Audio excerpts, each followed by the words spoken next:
Hello dear students, स्वागत है आप सबका आपके अपने चैनल राइजिंग चैम्प्स एकेडमी पे। मेरा नाम है शिवांश श्रीवास्तव और मैं आपके सामने लेके हाजिर हूँ क्लास 10 मैथमेटिक्स वीडियो सीरीज का नया वीडियो। शेड्यूल के हिसाब से इस समय साकेत सर की वीडियो पोस्ट होनी थी, जिसका आप सभी को बेसब्री से इंतजार भी होगा, लेकिन उनकी तबीयत सही ना होने की वजह से ऐसा नहीं हो पाया। जैसे ही उनकी तबीयत में सुधार होगा वो फिर से आप सबके लिए अपनी वीडियो पोस्ट करेंगे। अब तक मैंने आपको एक्सरसाइज 1.1 में क्वेश्चन नंबर 1 तक का सोल्यूशन बता दिया था। क्वेश्चन नंबर 1 में भी 3 पार्ट थे। पार्ट 1 और पार्ट 2 का सोल्यूशन करके मैंने आपको दिखाया था और पार्ट 3 को मैंने आपको होमवर्क में दिया था, जिसका काफ़ी लोगों ने आंसर मुझे कमेंट बॉक्स में कमेंट भी किया और ये देख के हमें काफ़ी अच्छा लगा कि आप हमारे वीडियोज़ को अंत तक पूरा देख रहे हैं और रिस्पॉन्स भी दे रहे हैं। अगर आप अभी तक आपने पुराने वीडियोज़ नहीं देखे तो उसे ज़रूर देखिए, जिसका लिंक आपको डिस्क्रिप्शन में मिल जाएगा। और किसी भी डाउट और क्वेरी के लिए आप हमसे हमारे टेलीग्राम चैनल पे भी जुड़ सकते हैं, जिसका नाम है राइजिंग चैम्प्स एकेडमी, और जिसका लिंक भी आपको डिस्क्रिप्शन बॉक्स में प्रोवाइडेड है। इसके अलावा आप हमसे हमारे फेसबुक पेज और इंस्टाग्राम पेज पे भी जुड़ सकते हैं, जिसका नाम राइजिंग चैम्प्स एकेडमी है। आज हम करने वाले हैं एक्सरसाइज 1.1 के बाकी बचे हुए क्वेश्चन। सबसे पहले हम क्वेश्चन नंबर 2 देख लेते हैं। So that any positive odd integer is of the form 6q + 1 और 6q + 3 और 6q + 5 where q is some integer. इस टाइप के क्वेश्चन हमने एग्जाम्पल में भी देखे थे और उसे हमने यूक्लिड डिवीजन लेमा के हेल्प से सॉल्व किया था। यहाँ पे भी इसे हम यूक्लिड डिवीजन लेमा के हेल्प से ही सॉल्व करेंगे। यूक्लिड डिवीजन लेमा होता क्या है? a = bq + r, जहाँ पे r आपका 0 से बड़ा या बराबर और b से छोटा होता है। a और b आपके पॉजिटिव इंटीजर्स होते हैं और q और r आपका यूनिक इंटीजर, जहाँ पे r आपका 0 से बड़ा या बराबर और b से छोटा होता है। तो हमें क्या दिखाना है? Any positive odd integer. तो सबसे पहले हम क्या करेंगे? Let a be any positive integer and b = अब b किसके बराबर होगा? अगर हम bq + r को इन तीनों से कंपेयर करें तो हम देखेंगे यहाँ q के साथ b है और यहाँ पे q के साथ 6, यहाँ भी q के साथ 6 और यहाँ भी q के साथ 6। तो इसका मतलब b किसके इक्वल होगा? 6 के इक्वल। अब अगर b 6 के इक्वल है तो r की पॉसिबल वैल्यूज क्या क्या हो जाएंगी?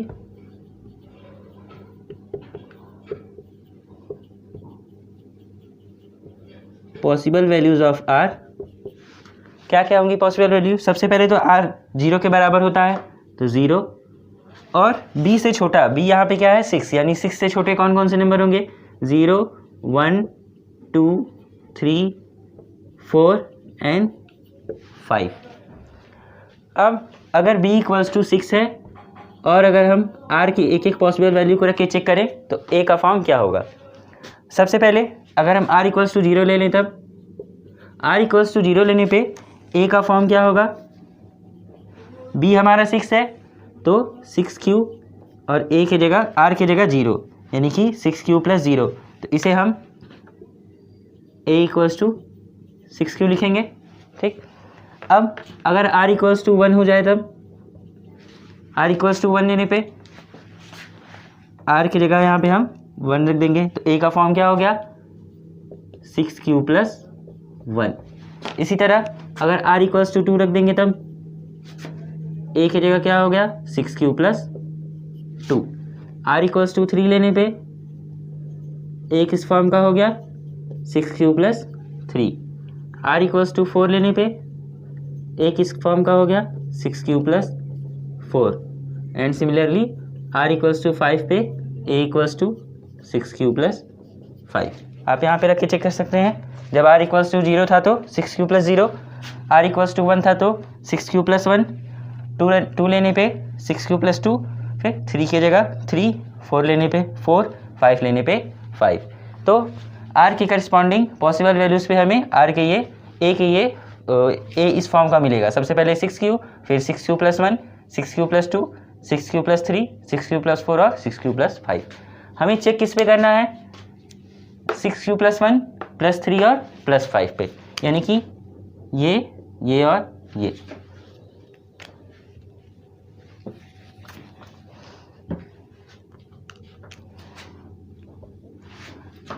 हम जानते हैं यहाँ पे q दिया हुआ है कि q इज सम इंटीजर, तो q क्या क्या हो सकता है? 1, 2, 3 एंड सो ऑन। इंटीजर में आपके क्या आते हैं, natural number, negative of natural number and zero also. तो हमें यहाँ पे पॉजिटिव देखना है, तो इसलिए हम केवल यहाँ पे नेचुरल नंबर लेके चलेंगे। तो क्यूब किसके इक्वल होगा, 1, 2 एंड सो ऑन। इसी के अकॉर्डिंग अगर हम 6Q निकालें तो 6Q की वैल्यू क्या क्या हो जाएगी, 6 1 ज़ा 6, 6 2 ज़ा 12, 6 3 ज़ा 18 एंड सो ऑन। 6Q + 1 क्या मिलेगा, 6 + 1 7, 12 + 1 13, 18 + 1 19। 6Q + 3 क्या हो जाएगा, 6 + 3 9, 12 + 3 15, 18 + 3 21। 6Q + 5 क्या होगा, 6 + 5 11, 12 + 5 17, 18 + 5 23। तो अब हम देख रहे हैं कि यहाँ पे 6Q + 1 क्या मिला हमें, 7 13 19, जो कि क्या है आपका ऑड नंबर्स हैं।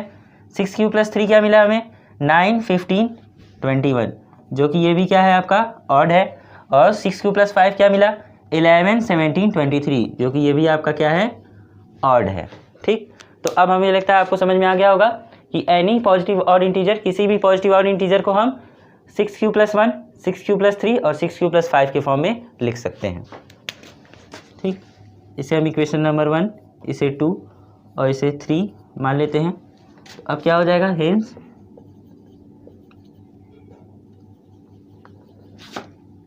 from 1 2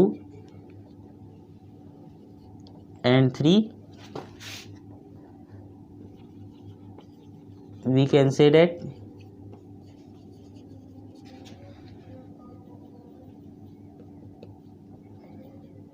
any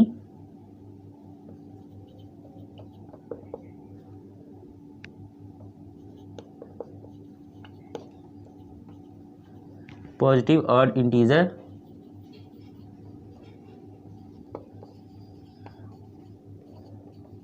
is of the form 6Q + 1 और 6Q + 3 और 6Q + 5। ठीक, कोई भी पॉजिटिव ऑड इंटीजर है वो 6Q + 1, 6Q + 3 और 6Q + 5 के फॉर्म का होगा। अगर यहाँ पे पॉजिटिव के ऑड की जगह अगर इवन दे दिया होता तब हम क्या करते, अगर ऑड की जगह इवन दे देगा, यानी कि so that any positive even integer, ठीक, हमें इवन इंटीजर दिखाना हो तो हमने यहाँ पे देखा कि 6Q + 1, 6Q + 3 और 6Q + 5 ऑड है। तो यानी कि यहाँ पे जो बचे हुए हैं, यानी कि 6Q + 2 और 6Q + 5 ये सारे क्या होंगे, इवन होंगे। ठीक, ये सारे हमारे इवन होंगे। तो अगर इवन पूछ देगा तो भी हमें इसी मेथड से लेके चलना है और एट लास्ट में हमें यहाँ पे 6Q + 2, 6Q तो हमने दिखाई दिया इवन है, यहाँ पे 6Q + 2, 6Q + 4 को भी हम ऐसे ही करके दिखा देंगे। ठीक, इसका स्क्रीनशॉट लेना है तो आप ले लीजिए, फिर आगे क्वेश्चन में बताऊँ। अब हम देखते हैं कि क्वेश्चन नंबर 3 क्या कह रहा है।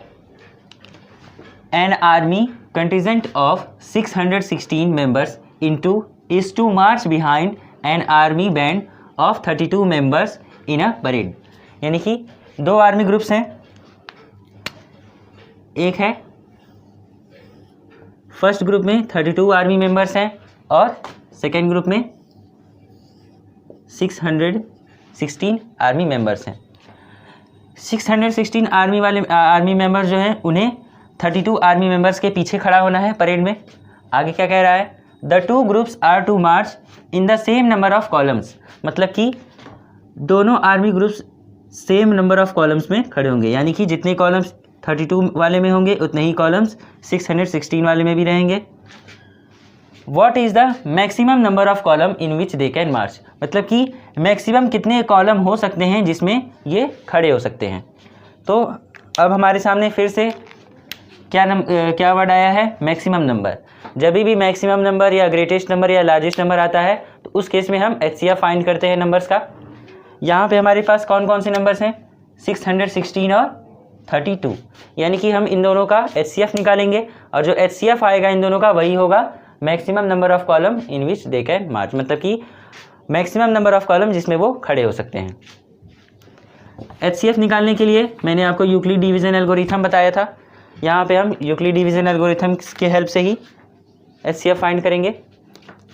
तो सबसे पहले हम देख रहे हैं कि 616 में और 32 में 32 छोटा है, तो हम 32 को एज ए डिवाइज़र लेंगे और 616 को एज ए डिवाइडेंड।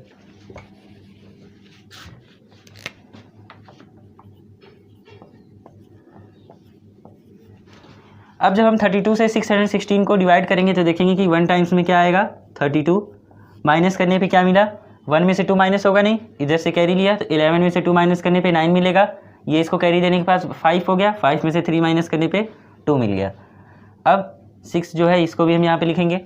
अब हम 32 का टेबल जब 9 टाइम्स में पढ़ेंगे तो हमें क्या मिलेगा 9 2 18, 1 कैरी गया, 9 3 27 और 1 कैरी ऐड करने पे 28, माइनस करने पे हमें क्या मिला 6 में से 8 माइनस हुआ नहीं, इधर से कैरी लेने पे 16 हुआ, 16 में से 8 माइनस करेंगे तो 8 मिलेगा, ये इसको कैरी देने के बाद 8 हो गया, 8 में से 8 माइनस किया 0, 2 में से 2 माइनस किया 0। अब हमें 8 जो है रिमाइंडर मिल गया। तो अब हम जानते हैं कि जब हमें रिमाइंडर 0 नहीं मिलता है, शेषफल 0 नहीं मिलता है, तो इसे हम आगे भी डिवाइड करेंगे। अब जब हम इसे आगे डिवाइड करेंगे तो हमारा जो 32 है ये हमारा क्या हो जाएगा डिवाइडेंड हो जाएगा। 8 से 32 को जब डिवाइड करेंगे तो हम देखेंगे कि 4 टाइम्स में हमें 32 मिल जाएगा, यानी कि अब ये कम्प्लीटली डिवाइड हो गया। अब हमारा रिमाइंडर, अब हमारा शेषफल क्या आया 0, यानी कि अब हमारा प्रोसीजर कंप्लीट हो गया। अब हम इसे आगे डिवाइड नहीं करना पड़ेगा। अगर हम इसे यूक्लिड डिवीजन लेमा के टर्म में लिखें तो सबसे पहले क्या है 616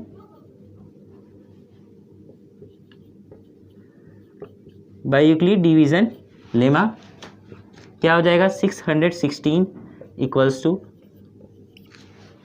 32 मल्टीप्लाई बाई 19 प्लस 8। ये हमारा डिवाइडेंड है, ये डिवाइजर, ये हमारा कोसेंट और हमारा रिमाइंडर क्या आया था 8। अब हमारा क्योंकि रिमाइंडर जो है वो 0 के बराबर नहीं आया, ठीक, रिमाइंडर 0 के बराबर नहीं आया, तो अब हम क्या करेंगे अप्लाइंग यूक्लिड डिवीजन लेमा। फिर से हम यूक्लिड डिवीजन लेमा अप्लाई करेंगे किस पे 32 और 8 पे, ठीक, 32 और 8 पे अप्लाई करेंगे। तो अब क्या मिला हमें 32 इक्वल्स टू 8 मल्टीप्लाई बाई 4 और रिमाइंडर 0, 8 मल्टीप्लाई बाई 4 प्लस 0, यानी कि रिमाइंडर हमारा 0 आ गया। अब हमारा प्रोसेस कंप्लीट। अब जिस स्टेप में रिमाइंडर 0 आ जाता है उस स्टेप का जो डिवाइजर होता है यानी जो भाजक होता है वही हमारा HCF होगा।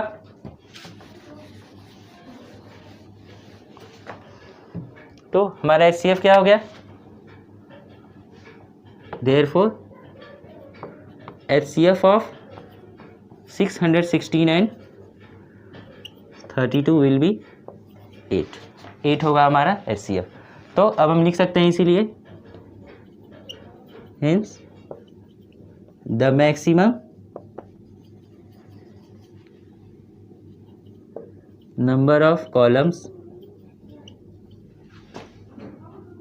कितने हो जाएंगे 8, यानी कि मैक्सिमम 8 कॉलम होंगे जिसमें ये खड़े हो सकते हैं। ठीक, आपको स्क्रीनशॉट लेना हो तो ले लीजिए। ये आपका हो गया कंप्लीट क्वेश्चन नंबर 3 का कंप्लीट सॉल्यूशन। अब हम बढ़ते हैं क्वेश्चन नंबर 4 की तरफ। क्वेश्चन नंबर 4 क्या कह रहा है, use Euclid's division lemma to show that the square of any positive integer is either of the form 3m और 3m+1 for some integer m। यानी कि अभी तक हम पॉजिटिव इंटीजर्स को 3m या 3+1 के फॉर्म का दिखा रहे थे, अब हम उसके स्क्वायर को इसके फॉर्म का 3m या 3m+1 के फॉर्म का दिखाएंगे। तो ये भी हमारा सबसे पहले लिखा है यूक्लिड डिवीजन लेमा। तो यूक्लिड डिवीजन लेमा के हेल्प से इसे हमें शो करना है। यूक्लिड डिवीजन लेमा क्या होता है, a equals to BQ plus R, जहाँ पे R आपका 0 से बड़ा या बराबर और B से छोटा होता है। ठीक, तो सबसे पहले हम क्या करेंगे, let A be any positive integer and B equals to, अब हम देख रहे हैं यहाँ पे क्या दिया हुआ है 3m और यहाँ पे 3m+1। तो अगर हम इसको और इसको दोनों को कंपेयर करें तो हम यहाँ देखेंगे कि b के जगह पे यहाँ पे क्या है, q की जगह m है, ठीक, m भी इंटीजर है, q भी हमारा इंटीजर होता है, और b की जगह यहाँ पे क्या है 3, तो b इक्वल्स टू क्या हो जाएगा आपका 3। तो अगर b इक्वल्स टू 3 है तो r की पॉसिबल वैल्यूज क्या हो जाएंगी, possible values of r equals to, सबसे पहले तो r 0 के बराबर होता है तो 0, और b से छोटा यानी कि 3 से छोटा, 3 से छोटे कौन कौन से नंबर हैं, 0, 1 एंड 2। तो अब हम देखेंगे कि जब r इक्वल्स टू, अगर हम r की जगह 0 ले लें तो a किस फॉर्म का हो जाएगा, r इक्वल्स टू अगर हम 0 ले लें तो b की जगह 3 है तो 3q, और r की जगह 0 है तो 0, यानी कि a इक्वल्स टू 3q। इसी तरह अगर r इक्वल्स टू 1 ले लें तो a की जगह क्या होगा, bq यानी कि 3q, और r की जगह 1 है तो यानी कि 3q + 1, ये हो गया आपका 3q + 1 फॉर्म के रूप का। इसी तरह r इक्वल्स टू 2 लेने पे a किस फॉर्म का हो जाएगा, 3q + 2। अब हमें a किस रूप का है, अभी तो हम पॉजिटिव इंटीजर देख रहे हैं, हमें क्या देखना है, square of any positive integer. तो अब हम इन सब का स्क्वायर कर देंगे, इसे हम इक्वेशन 1 मान लेते हैं, इसे 2 और इसे 3। अब हम फर्स्ट इक्वेशन का स्क्वायर कर दें, squaring both sides of equation 1। Equation 1 के दोनों साइड स्क्वायर करने पे हम देखेंगे क्या मिलेगा, a का स्क्वायर इक्वल टू 3q का स्क्वायर। 3q का स्क्वायर का मतलब 3q इंटू 3q, 3 3 जार क्या हो जाएगा 9, और q इंटू q का स्क्वायर। 9 को हम अभी भी 3 इंटू 3q स्क्वायर ऐसे लिख सकते हैं, 9q स्क्वायर को हम, 9 क्या होता है आपका 3 इंटू 3, और q स्क्वायर का q स्क्वायर, तो इसको हम ऐसे लिख सकते हैं 3 इंटू 3q स्क्वायर। अब हम 3q स्क्वायर को इंटीजर से यानी कि किसी इंटीजर m से रिप्लेस कर सकते हैं, यानी कि 3q स्क्वायर की जगह हमने क्या लिख दिया m, where m equals to 3q square, ठीक। अब क्योंकि हमारा q इंटीजर होता है, इंटीजर का स्क्वायर भी इंटीजर होगा, उसमें हमने किसी इंटीजर से मल्टीप्लाई कर दिया तो इंटीजर, यानी कि m हमारा क्या है इंटीजर। तो हम किसी भी एनी पॉजिटिव इंटीजर, a हमारा कोई पॉजिटिव इंटीजर है, यहाँ पे a पॉजिटिव इंटीजर है, इसके स्क्वायर को हमने, square of any positive integer हमने 3m के फॉर्म में दिखा दिया।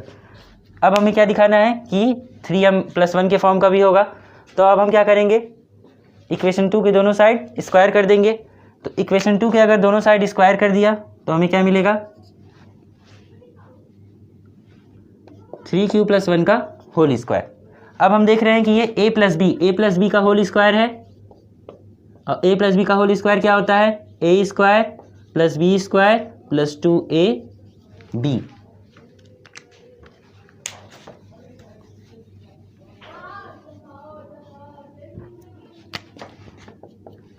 a स्क्वायर क्या हो जाएगा 3q का स्क्वायर,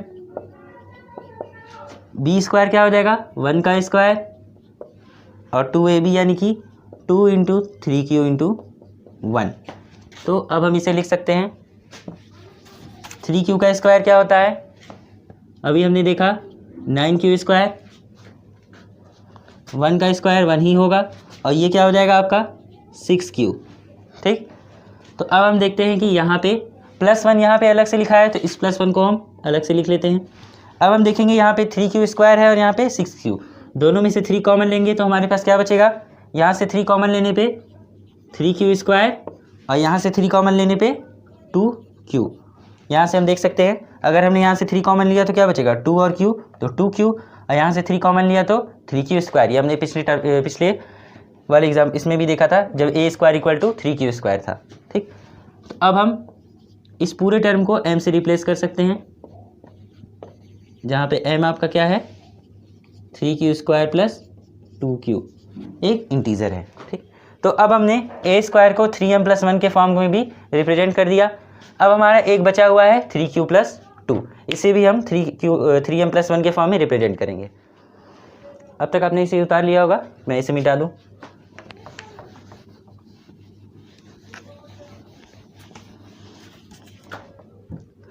अब अगर हम इक्वेशन 3 के दोनों साइड स्क्वायर कर दें तो हमें क्या मिलेगा, a का square equals to 3q plus 2 का होल स्क्वायर। यह आपका अभी भी a प्लस बी का होल स्क्वायर है। फर्स्ट टर्म क्या होगा, a का स्क्वायर, a की जगह 3q है तो 3q का स्क्वायर, b स्क्वायर यानी कि 2 का स्क्वायर, और 2 इंटू ab, a आपका है 3q और b आपका है 2। ये होता है आपका 9q स्क्वायर, ये हो जाएगा आपका 4 और ये हो जाएगा आपका 3 2 जा 6, 6 2 जा 12 यानी कि 12q। अब हम देख रहे हैं कि यहाँ +1 दिया है, अगर 4 दिया होता तो हम इन दोनों में से कॉमन लेके इसको अलग लिख देते, लेकिन यहाँ पे क्योंकि 1 दिया है और यहाँ 4 है तो हम इसको कैसे लिखेंगे, 9q स्क्वायर प्लस 12q, और हम 4 को 3 + 1, 3 और 1 में तोड़ के ऐसे लिखेंगे 3 + 1। अब हम अगर अगले स्टेप में 3 कॉमन लें तो हमें क्या मिलेगा, 3q का स्क्वायर, 12q में से 3 कॉमन लेने पे 4q, यहाँ से 3 कॉमन लेंगे तो 1 और ये +1 हमारा अलग से हो गया। ठीक, अब हम नेक्स्ट स्टेप में इसे, इस पूरे टर्म की जगह हम इसे 1 लिख सकते हैं, 3m + 1, जहाँ पे m क्या हो गया, 3q का स्क्वायर प्लस 4q + 1। ठीक, तो देखा आपने कि हम इंटीजर को भी 3m या 3m + 1 के फॉर्म में लिख सकते हैं, और पॉजिटिव इंटीजर के स्क्वायर को भी, किसी इंटीजर के स्क्वायर को भी हम 3m + 1 के फॉर्म में लिख सकते हैं। ठीक, अब हम आज का अपना लास्ट क्वेश्चन देख लेते हैं, question number 5। Use Euclid's division lemma to show that the cube of any positive integer is of the form 9m, 9m + 1 और 9m + 8। यानी अभी तक हमने पॉजिटिव इंटीजर देखा था, कोई भी पॉजिटिव इंटीजर है वो या तो 3q + 1 और 3q + 2 के फॉर्म का होता है। फिर इसके बाद पिछले क्वेश्चन में हमने किसी पॉजिटिव इंटीजर के स्क्वायर को देखा कि कोई पॉजिटिव इंटीजर का स्क्वायर 3m + 1 के फॉर्म का होता है, और इस क्वेश्चन में हमें पॉजिटिव इंटीजर के क्यूब को दिखाना है, यानी कि कोई पॉजिटिव इंटीजर है उसका क्यूब 9m + 1 और 9m + 8 के फॉर्म का होगा। ठीक, ये क्वेश्चन हमारा आज का लास्ट क्वेश्चन है। इसी के साथ 1.1 क्वेश्चन हमारा एक्सरसाइज 1.1 खत्म हो जाएगा, और ये क्वेश्चन आपका होमवर्क क्वेश्चन रहेगा। आप इसका सॉल्यूशन हमें हमारे टेलीग्राम चैनल पे भेजेंगे, जिसका नाम है राइजिंग चैम्प्स एकेडमी, और जिसका लिंक आपको डिस्क्रिप्शन में भी मिल जाएगा। पिछले वीडियो में भी मैंने आपको एक होमवर्क क्वेश्चन दिया था, जिसका आंसर काफ़ी लोगों ने कमेंट बॉक्स में कमेंट किया, और ये देख के हमें काफ़ी अच्छा लगा कि आप हमारी वीडियो पूरी देख रहे हैं और उसका रिस्पॉन्स भी दे रहे हैं। तो इसीलिए हमने एक छोटा सा प्रयास शुरू किया है कि हर वीडियो के लास्ट में हम आपको एक होमवर्क क्वेश्चन देंगे, जिसका आंसर आप हमें कमेंट बॉक्स में कमेंट भी करेंगे, और उसका कंप्लीट सॉल्यूशन आप हमें हमारे टेलीग्राम चैनल पे भी भेज सकते हैं, जिसका लिंक आपको डिस्क्रिप्शन में मिल जाएगा। और इसके अलावा आप हमसे हमारे फेसबुक पेज और इंस्टाग्राम पेज पे भी जुड़ सकते हैं, जिसका नाम राइजिंग चैम्प्स एकेडमी है। तो आज के इस लास्ट क्वेश्चन के साथ हमारा एक्सरसाइज 1.1 खत्म हो गया। अब हम नेक्स्ट वीडियो में मैं आपको नया टॉपिक साथ लेके हाजिर हूँगा। तब तक के लिए आप हमसे जुड़े रहिए। Stay home, stay safe, keep rising and go ahead. Thank you for watching us.